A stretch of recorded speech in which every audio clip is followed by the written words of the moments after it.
Hello horror movie lovers, I'm Trenton and I love movies just like you, obviously. So I watched The Lighthouse because Fortnite. I didn't really have any expectations for the movie. I went in completely blind. All I knew was that Robert Pattinson and Willem Dafoe was in it and Robert Eggers directed. So based on those two factors alone, I will say that I was intrigued. But did the movie meet my expectations? Since I didn't really have any going in, I can't really say at the moment if the movie met them, but in terms of me liking or disliking the movie, I will say that I am very much in the middle. So everyone's entitled to one good scare. Two lighthouse keepers try to maintain their sanity while living on a remote and mysterious New England island in the 1890s. The first third of this video will be spoiler free, then the last 2/3 will contain spoilers. Don't worry, I will give you a warning before we enter spoiler territory. The movie centered around two characters. Thomas Howard, played by Robert Pattinson, and Thomas Wake, played by Willem Dafoe, were certainly strange people. I honestly don't even know what to say about them, to be honest. I didn't like them nor dislike them. There wasn't much known about their characters to actually get attached. I also couldn't tell if they liked each other or hated each other. I couldn't get a solid grasp on their dynamic with one another, but I'm leaning towards hate because they sure as hell didn't seem like they got along. The story is very much strange and confusing. Pretty much just two hot dirty white men going crazy on this island that has a lighthouse. I want to say that I like the story, but at the same time, did I really? I like the setting, I like the gloomy weather, and I like the simplicity of the concept itself, I guess you could say. So I guess I like the story overall. Though when it comes to the writing is where I really don't know how to feel due to me being confused as all hell throughout the entire movie. I had no idea what was going on. For a second I thought I did, but then it just started getting more and more confusing. My brain was becoming progressively more fried as the movie progressed. I really do hope this movie gets a screenplay book because it would definitely help get a better understanding of what the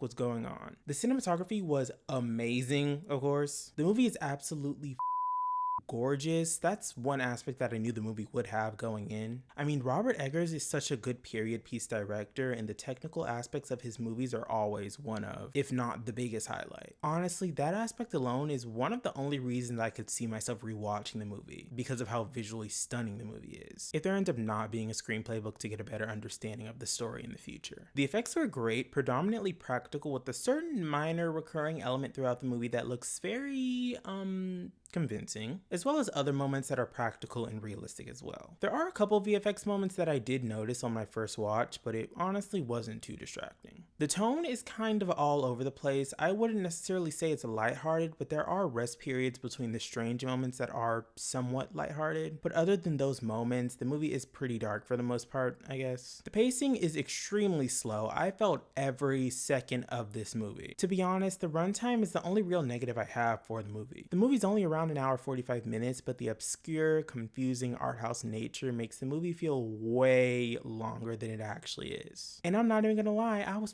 bored for a majority of it. I feel if the movie was like an hour-long short film, I would have probably enjoyed it more. The life lesson that I learned after watching The Lighthouse was that you should always have an emergency food supply just in case of a storm or power outage. Food, not alcohol, dumb. I hope I'm not interrupting. Overall, I enjoyed the movie when there were moments where I somewhat understood what was going on, but oh my god, I found this movie to be quite confusing. I honestly don't even know how to rate it. I'm going to give The Lighthouse a 7 out of 10, and that's really just for the visuals, atmosphere, and setting alone, not the story or writing, so take that with a grain of salt. We are now entering spoiler territory. If you haven't seen The Lighthouse, watch it, then come back to the video, or if you simply don't care about spoilers, keep on watching. In this portion of the video, I break down the movie, go more in depth with my likes and dislikes, as well as my favorite scene, favorite kill, and least favorite kill. Again, we are now entering spoiler territory. In the 1890s, Ephraim Winslow begins a 4-week stint as a wickie, a lighthouse keeper, on an isolated island off the coast of New England, under the supervision of former sailor Thomas Wake. In his quarters, Winslow discovers a small scrimshaw of a mermaid and keeps it in his jacket. Oh my god, why is my voice up? What is going on? In his quarters, Winslow discovers a small scrimshaw of a mermaid and keeps it in his jacket. Wake immediately proves to be very demanding, subjecting Winslow to taxing jobs such as emptying chamber pots, maintaining the machinery, carrying heavy kerosene tanks up the stairs, and painting the lighthouse, while bearing Winslow from the lantern room. Winslow observes that every night after ascending the lighthouse, Wake disrobes before the light. During his stay on the island, Winslow begins to hallucinate sea monsters and logs floating in the sea, and masturbates to the mermaid on the scrimshaw scrimshaw. Winslow is bothered by a one-eyed ghoul, but Wake warns him against killing it under the superstitious belief that ghouls are reincarnated sailors. One evening while dining, Wake reveals to Winslow that his previous Wiki died after losing his sanity, while Winslow reveals that he is a former timberman from Maine who was stationed in Canada and is now seeking a new trade. The day before the scheduled departure, Winslow discovers a dead ghoul inside the cistern, bloodying the drinking water. He is attacked by the one-eyed ghoul and brutally slaughters it. Oh my god, it's not funny. The wind drastically changes direction and a fierce storm hits the island. Winslow and Wake spend the night getting drunk, and the storm prevents the lighthouse tender from collecting them the next day. As Winslow empties the chamber pots, he discovers the beach body of a mermaid, which wakes and howls at him. He flees back to the cottage where Wake informs him the storm has spoiled their rations. Winslow is not worried because he thinks the tender is only a day late, but Wake states that they have already been stranded for weeks. The pair unearth a crate at the lighthouse's base that Winslow assumes contains reserve rations, but it is full of bottles of alcohol. As the storm continues to rage, Winslow and Wake get drunk every night and alternate between moments of intimacy and hostility. One night, Winslow tries unsuccessfully to steal the lantern room keys from Wake and contemplates murdering him. Winslow later sees the one-eyed head of Wake's previous Wiki in a lobster trap. While drunk, Winslow confesses to Wake that his real name is Thomas Howard, and he assumed the identity of Ephraim Winslow, his cruel foreman in Canada.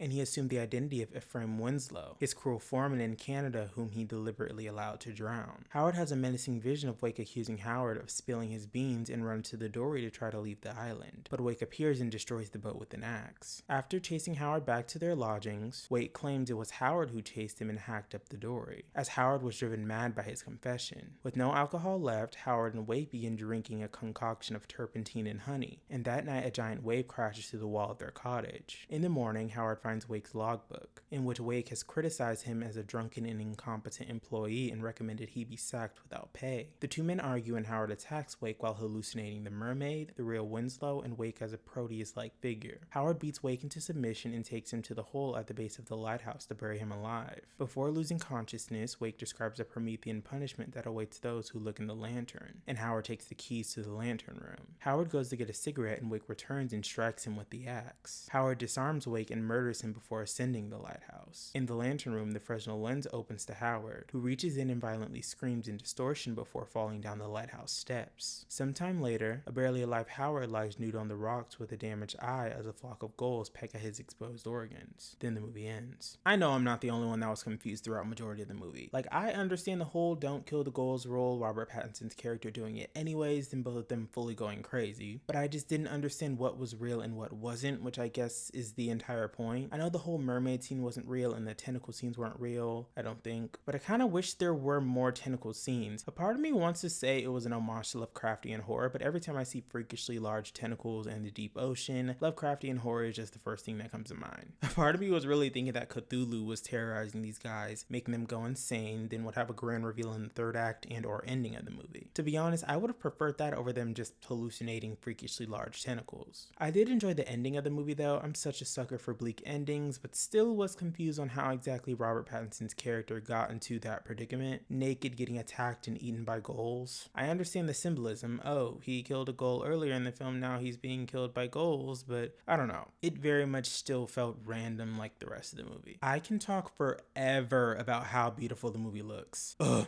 Just everything about this movie in terms of the visual aspects is perfect. I'm really tempted to make a still from this movie my laptop wallpaper. I just need to figure out which one. But yeah, there's not really anything necessarily spoilery I want to talk about regarding the cinematography. I just wanted to emphasize even more how much I love how the movie looks. I'm honestly stuck between pretty much every scene where tentacles are shown or the ending being my favorite scene. I found both to be jarring and effective, but my favorite scene would have to be the ending. Like I said a second ago, I love a bleak ending. It was still a tad bit confusing how exactly he got into that predicament, but I still really did like it. My least favorite scene would have to be the scenes where the guys were just working on the island. I mean, there wasn't really much to it. My favorite kill would have to be Robert Pattinson's character getting attacked and eaten by the gulls. There isn't many kills in the movie, but this death in particular was the most effective for me personally. My least favorite kill would have to be Willem Dafoe's character getting axed in the face by Robert Pattinson's character. I liked this death too and found it to be effective as well, but these two deaths were the only deaths in the movie, and this one was just way more simple and straightforward compared to Robert Pattinson's characters. If you did enjoy this video, make sure to like and subscribe for more videos from me, and make sure to hit that notification bell so you'll be notified whenever I post a new video. Alright, horror movie lovers, I'll see y'all in the next one. Peace out.